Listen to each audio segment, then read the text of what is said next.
here on a Monday morning. It's a cold Monday morning at that. Just wanted to say that on behalf of Khoj, we're delighted to have you here. For some of you who have been regular visitors, welcome. For those of you who haven't, just a little bit about Khoj. We're a not-for-profit space. We've been around since 1997, and we're really committed to supporting artists and experimentation and exchange in the arts, and especially for contemporary art, where we try very hard to invite artists, give them an opportunity to push their practice, to experiment, and be a catalyst to the arts. In 2012, I think, or 11 actually, we were invited by the Tate to be part of this exchange. They have a project space at the Tate where they have invited international curators to work with. And of course, at that time we were renovating the space, and first of all we were honored, no doubt, but also quite shocked. So why us? Why would you need us at all?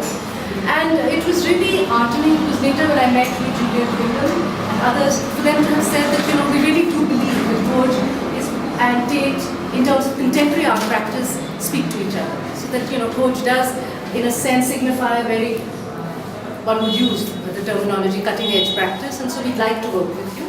And we're really honored that this is the first project Tate has done in India, and it's with Khoj. So that's quite something for us, and we were really thrilled about it. Having said that, we really dodged for a while, because we didn't know whether we'd be ready. I said, how do we do it? We don't have funding. You know, Tate has this big thing, it has so much money, what are we going to do? And of course it went back and forth, but finally it was decided there would be one young curator from Khoj and one young curator from the Tate who would do residencies in London and India. But it was not an Indo-Brit, you know, bilateral kind of thing. It was really to come up with an idea. You could choose artists from wherever you wished. And so in December 2012, Andi-Asmita, who worked with us, and who was invited to be the curator from Khoj, went to London, and you came before that. You came in October. And together they cooked up what you will see downstairs. But that is something I will leave Hansi, our colleague and visitor from London, welcome again, to tell you about. Poetry by Caroline in a way explores the different means in which we use the voice, both physically and metaphorically. So I'd like Caroline maybe to tell you a little bit more about the piece. Yeah. Well, this piece at the Tate was also placed at the entrance, but only as a sound piece, and otherwise it was placed at the back of the booklet, so the poem was existing in a graphic form but through the booklets. And here it was this marvelous opportunity to be able to put a poem as a sort of public statement. So when it was discussed to place this piece on this wall, which one would sort of usually consider perhaps more fitting for slogans or for public statements of another kind, that was a very nice sort of doubling, I thought, of the poetic function as something that's intimate and as something that also is seeking the collective. One way or another, through language, very simple forms, patterned forms like this one, seeks the collective. And that sound piece that accompanies it is literally just that you are crossing the voice piece with your presence into the space. So that is literally just passing through the text and the voice into the space. Thank you. So maybe we could go next into this piece by Nikolaj Bendix Skyum Larsen. He's not with us at the moment, but it's a video piece. Maybe I'll talk a bit outside and then you can go in afterwards.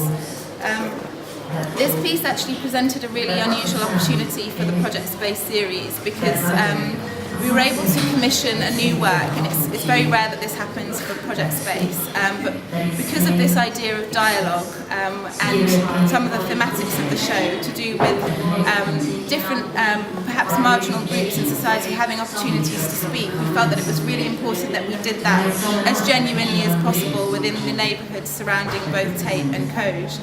So what we were able to do was commission Nikolaj, who makes the most beautiful films, to actually come back to Delhi and do a residency. And he made this film in Kirki, and he also, the second element of it is filmed in Southwark, which is where Tate is. And what he does is listens to the stories of 4 young men in very different neighbourhoods, that have kind of parallel stories. I mean, they have very different experiences, but some of the themes around presenting their voice in society and really fighting against some of the dominant structures of society are kind of paralleled and echoed within both pieces. So I'd like to invite you all to come in and spend some time with the piece, and probably recognise some of your neighbourhood as well. So.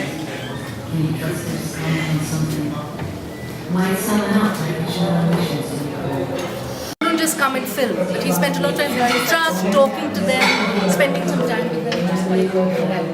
So, I mean, the friends who actually live right around the corner, they spent a lot of time at Kirki, the 4 boys in this film. So it's really great to see them there. And we're going to come and see their own show right here. So next time.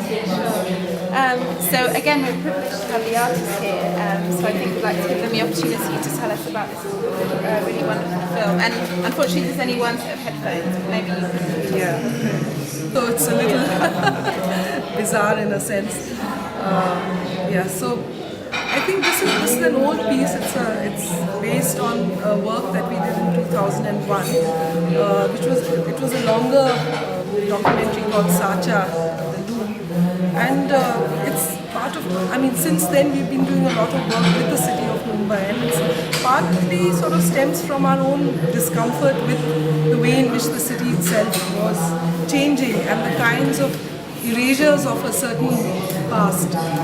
And specifically in Sacha, we are exploring the whole kind of working class history of the city of Mumbai, the way in which a certain sort of space that was very integral to the city has been totally erased in this shining new Mumbai that has plastic Mumbai that has sort of come to light. And we were specifically working with 2 artists.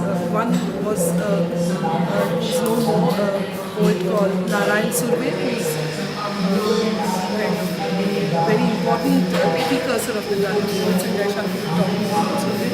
And the other is the artist Sudhir Patwardhan. In the edited work that we have here, we have only Surve.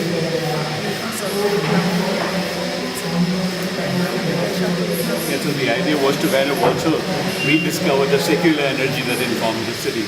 And one of the major collectivities that made it possible is the working class movement and the textile mill and industry. And they kind of contributed to the wealth as well as the kind of multicultural space that Bombay is. I mean, it's architecture, it's food, the way the space is organized, and the space, some of the are actually byproducts of the textile industry. So that's one of the concerns.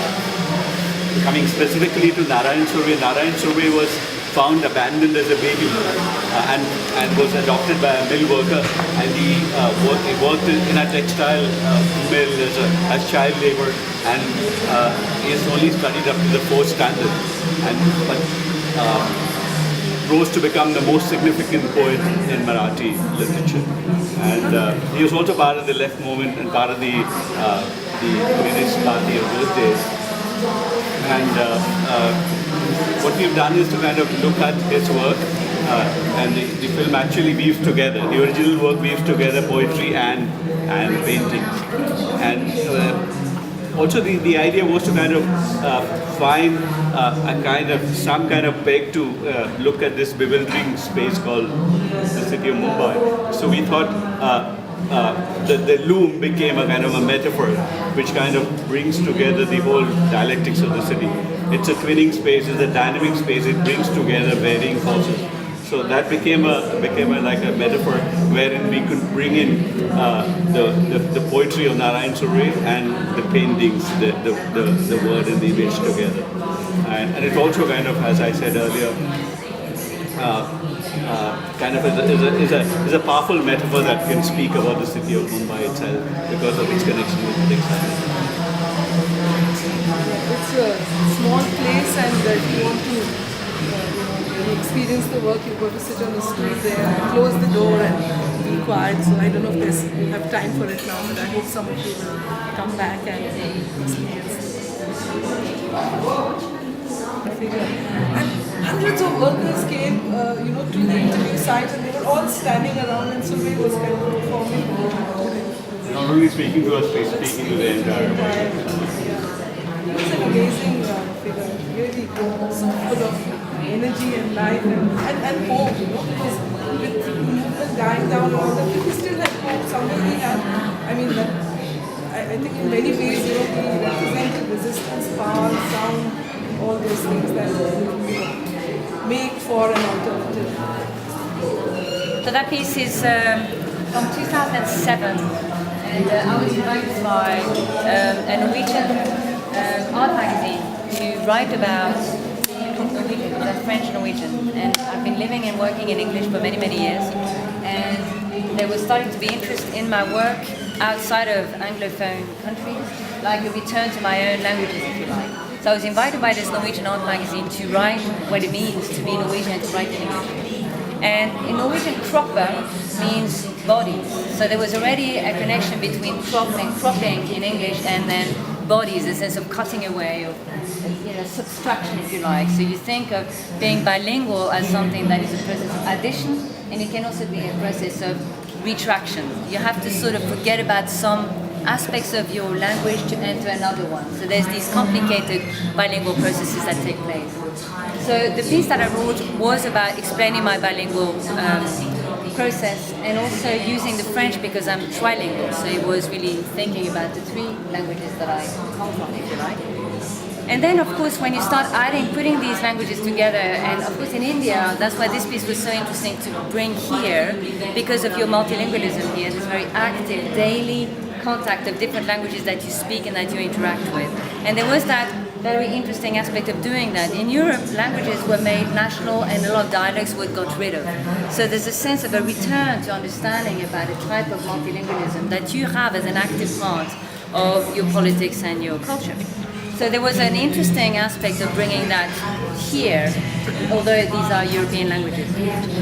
But there's also the passing from one language to another. There's a point of boundary where you move your mouth or your understanding into another language. You make another sound. You start moving differently. You start speaking differently. And that boundary allowed me to start thinking about something that I use a lot in my work, which has to do with the notion of boundary. What is a boundary? Boundaries between bodies, between languages, between cultures, and therefore also thinking about questions of intimacy, but questions of violence, questions of disappearance, questions of intrusion, in a way that's sort of quite open. And so this piece sort of represents that proposition in a sort of abstract way, that you'll see that there are traces of the text that are placed as a pattern on the wall. So these are sort of merely residues or remnants of things that have disappeared or that are appearing. And in fact, they are the O's of the text that you will find in a complete form onto the wall when you get to it. Yeah. So there's a sense of being able to piece back together. That's why we're lucky. Aspects of our culture that disappear, aspects of histories or personal histories that disappear, get taken away. And then there's a sound piece that accompanies that, which is in three languages, and again where I let the blending of languages accompany the work, and where I asked another voice to also accompany that in the rendition of the French. Perhaps to add also that I'm very interested in the possibility that museums and galleries have for poetry to work with audio, to spatialize the sound of the writing, so that one works with graphic forms like I do here or like I do there, but also to be able to think through the audio dimension that is provided by current technology.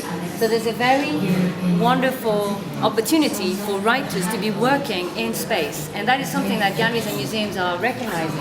And so I, among other people, artists that come out of poetry, are finding ourselves increasingly working within these contexts, because it is providing a new opportunity to be hearing poetry and to be sort of being part of its performance and of its reality. So, and I think that's very strong in this show as well, and certainly I was given that opportunity to rethink that in this context. In this space we actually have two works by Lawrence Abu Hamdan, and we also have work by Mithu Sen, and I'll ask Mithu if you can talk about your work. I'll just introduce Lawrence. Can we just complete the cover? Sure, yeah.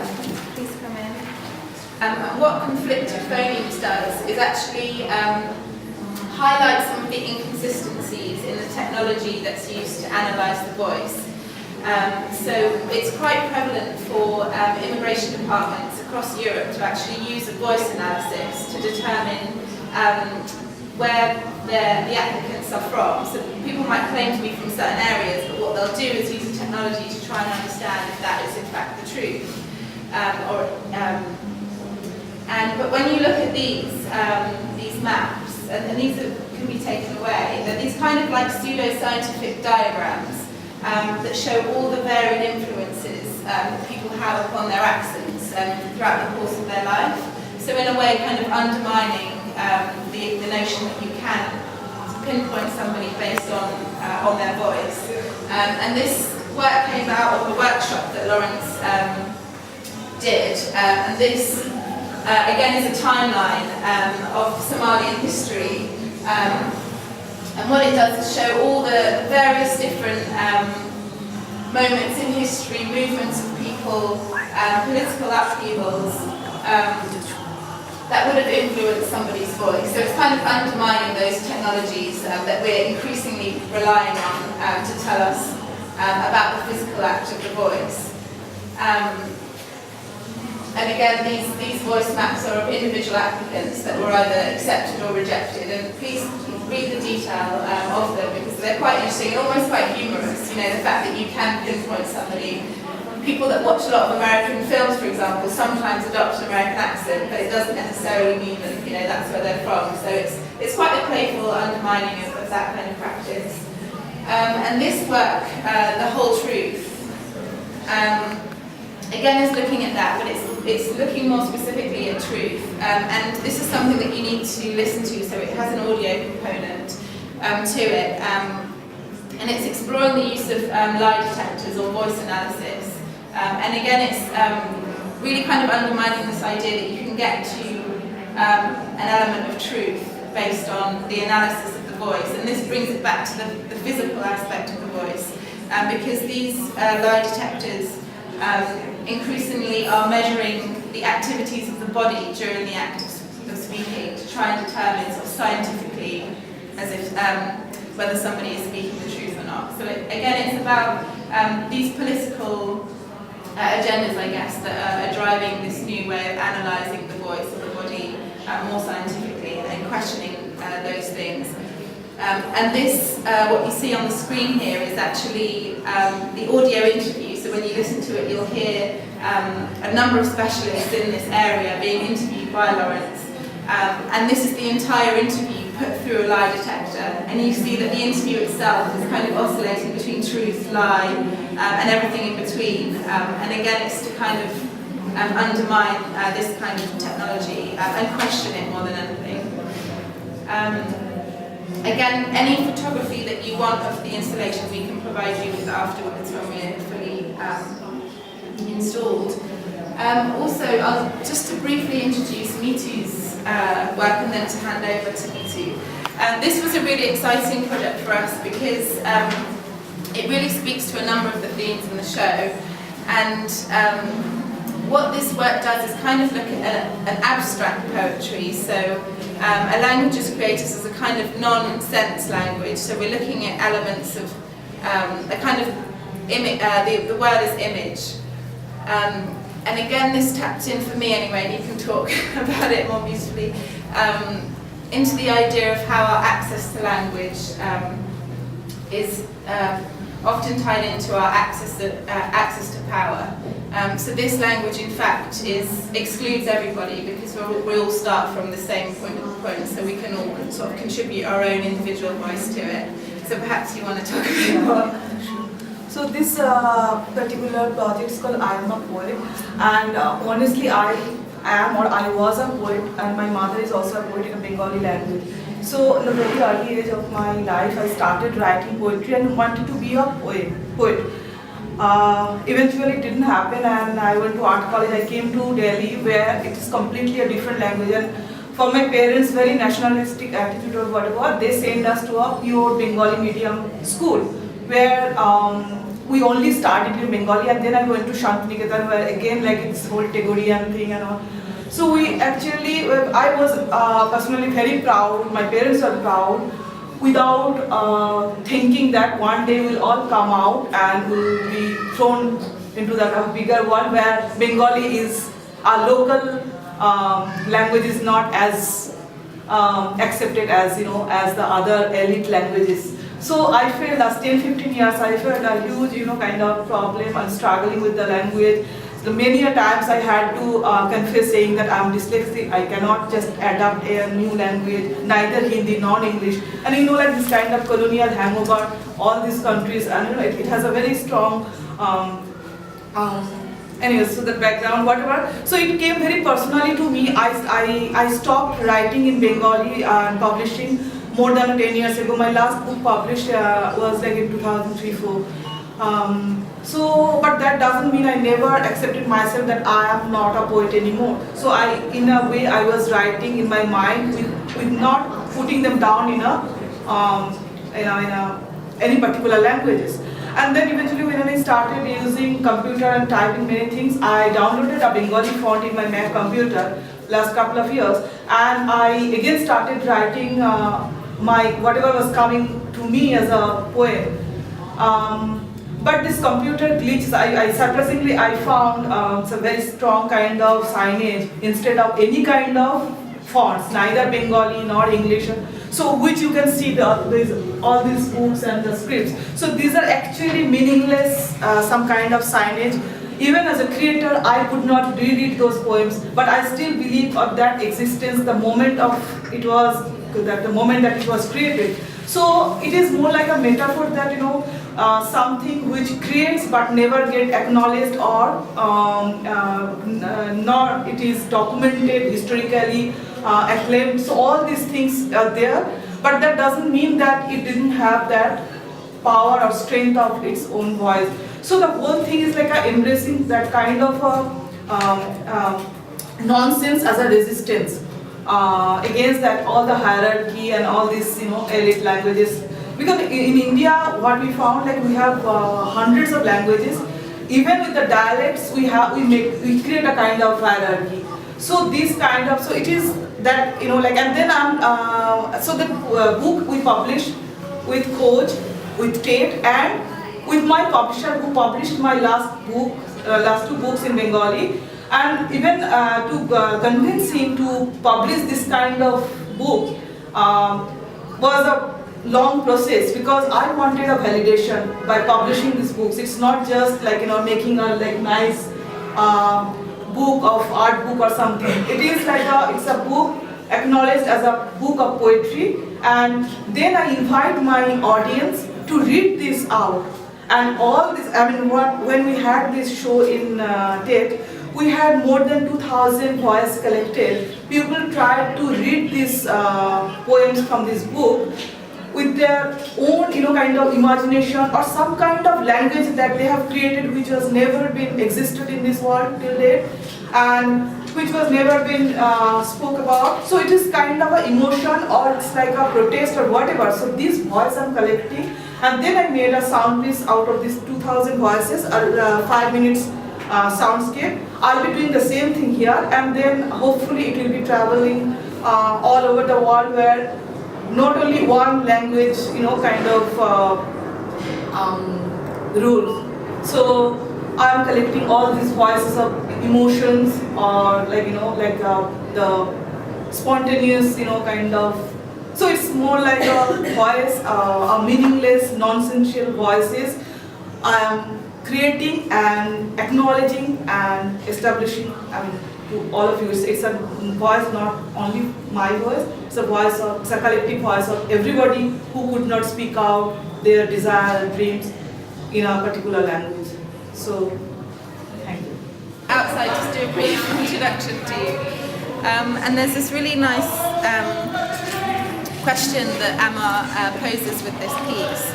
And it's really thinking about if different poetic narratives could merge together, allowing us to see a more universal language of symbols and meanings, could there be a moment of prophecy?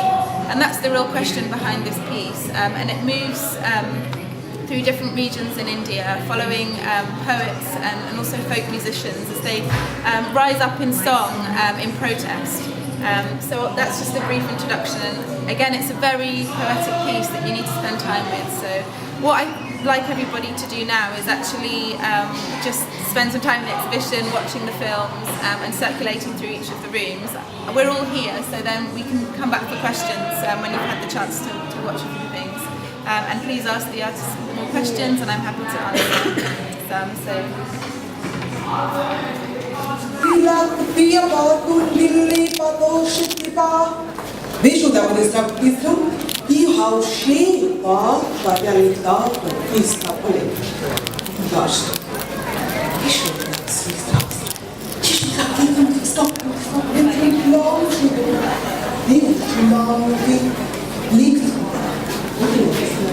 Wow, we like molding, dancing, molding. Wow, this song down. You now did dig shooting down. Sit down, dig shooting down. Easy. You know, it's been down, you know. You push down, they will let down, you know, there's some new to drink of it. Ishudila, no Dila.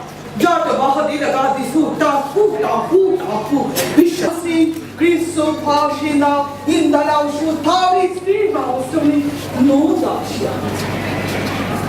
Should I stop? This is something that is really dancing. This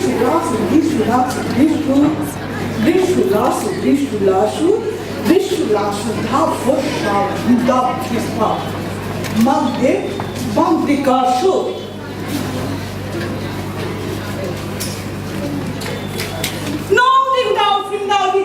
How to feel it down, top.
na batasha, no bito so ni Joshua dribble.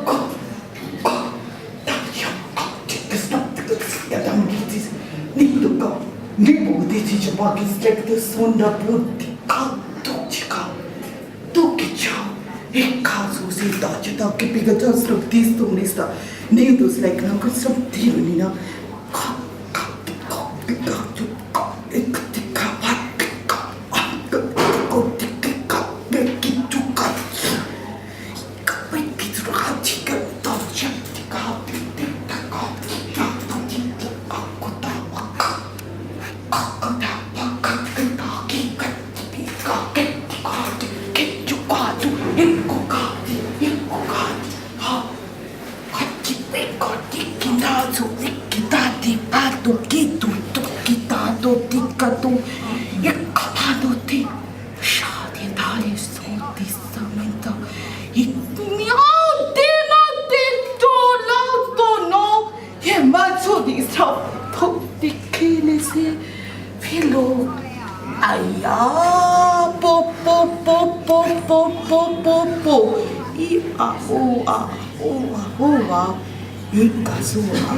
Una mana, una magi, some snow.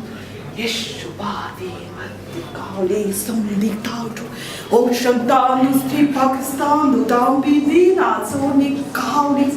I'm doing now, Hindu, if that is not the some happle like Yagus to know what they'll do. You could show them substance. You got in the baby's half in the Mandi Atika. It's a beyond us. Wake up, wake up, wake up. This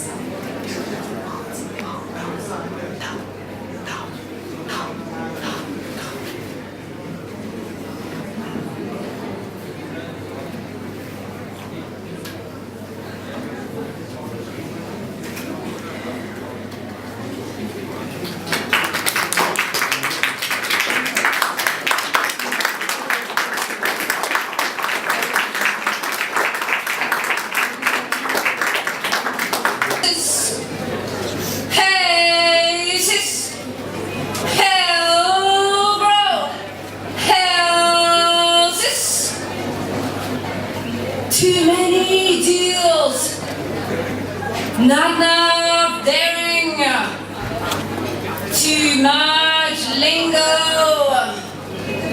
not enough tongue, too much fear, not enough fire,